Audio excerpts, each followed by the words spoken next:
Ассалаумағалейкум армағазақ арнамызға қош келдіңіз. 15 сәуірден бастап видеоролик тұрсында толығырақ мәліметке ие болды қаласаңыз, видео төмендегі бір ғана лайк және подписать етемелерін баса кетуді ұмытпаң. Ал онда біз бастадық.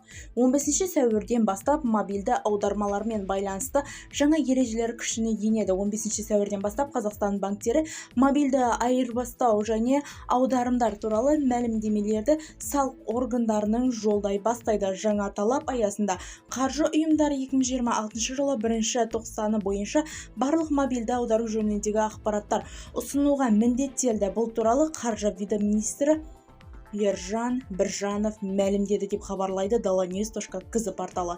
Министрліктің мәліметінше алғаннан кейін камералдық байлықлау жүйесі күмән туған жағдай бойынша азаматтарға хабарлама жібереді. Егер азамат белгіленген мерзімде түсініктеме берсе немесе қажетті салық есебін тапсырса, мәселе жабылған болып есептелінеді.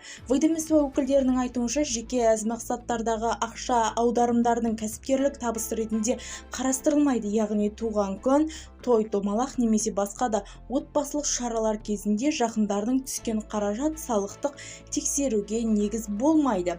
Бақылауда негізгі мақсат тауар менен қызмет ақысын немесе банк картасына қабылдап, табысын ресми көрсетпейтін кәсіпкерлерді анықтау. Салық органдары бұл ретте аударылған көлемдердің бұрын қанша ақша жіберумен санымен назар аударады.